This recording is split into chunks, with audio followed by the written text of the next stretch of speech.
ఎన్నికల కోడ్ అమల్లోకి వచ్చినా కొందరు అధికారులు జగన్ నామస్మరణ చేస్తూనే ఉన్నారు. మరికొందరైతే కోడ్ అమల్లోకి వచ్చినా ఉన్న చోటే పాతుకుపోయి స్థానిక వైసీపీ నేతల అడుగులకు మడుగులొత్తుతున్నారు.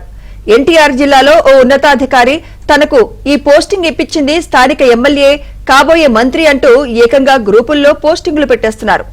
వైసీపీకి మద్దతుగా విపక్షాలకు వ్యతిరేకంగా ఆయన పెడుతున్న పోస్టింగ్లు ఇప్పుడు వివాదాస్పదంగా మారాయి. ఇంతగా వీర విధేయత చూపుతున్న ఆ అధికారి ఎవరు?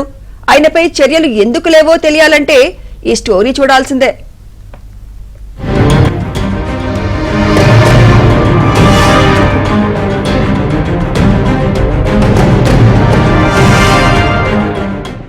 ఆయన జిల్లా అధికారి, పార్టీలకు అతీతంగా పనిచేయాల్సిన ఆయన అధికార వైసీపీకి వీర విధేయుడిని అని చెప్పుకుంటారు. కండువా వేసుకోకుండానే కార్యకర్తగా పనిచేస్తారు.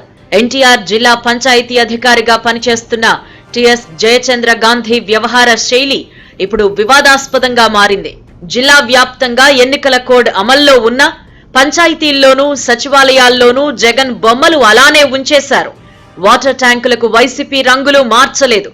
దీనికి కారణం ఆయన వీర విధేయుడు కావడమే. ఇదిలా ఉంటే ఈ అంశాలన్నింటినీ ఏబిఎన్, ఆంధ్రజ్యోతి వెలుగులోకి తీసుకొచ్చాయి. దీంతో నిజాలు చెప్పే పత్రికలపై ఆయన సోషల్ మీడియాలో విమర్శలు చేస్తూ తన స్వామి భక్తిని చాటుకుంటున్నారు.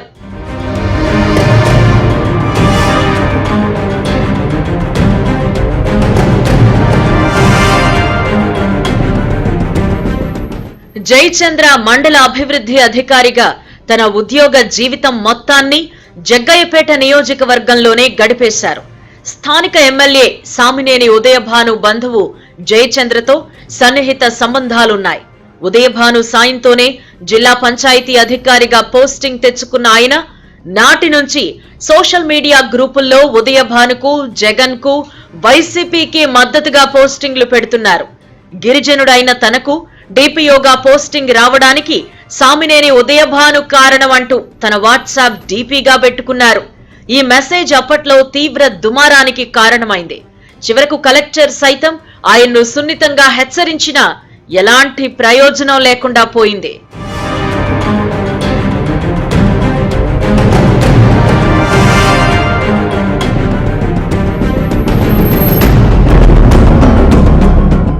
ఎన్టీఆర్ జిల్లా పంచాయతీ అధికారి టిఎస్ జయచంద్రను పట్టుబట్టి మరి జగ్గయ్యపేట అసెంబ్లీ నియోజకవర్గ ఎన్నికల ప్రత్యేక అధికారిగా ఎమ్మెల్యే సామినేని ఉదయభాను నియమింపజేసుకున్నారు.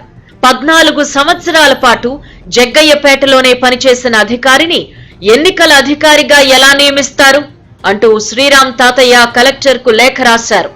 ఎన్నికల నియమావళి ప్రకారం ఒక నియోజకవర్గంలో ఓటు హక్కుంటే అక్కడ ఎన్నికల అధికారిగా పనిచేయడానికి లేదు. అయితే జయచంద్రకు చిల్లకల్లు గ్రామ పంచాయతీలో ఓటు హక్కుతో పాటు ఆధార్ కార్డు కూడా ఉంది. అయినా ఆయనను ఎన్నికల అధికారిగా ఎలా కొనసాగిస్తారు అనే ప్రశ్న వ్యక్తమవుతోంది. దీంతో ఈ వ్యవహారంపై ఎన్నికల సంఘం దృష్టి పెట్టినట్టు సమాచారం.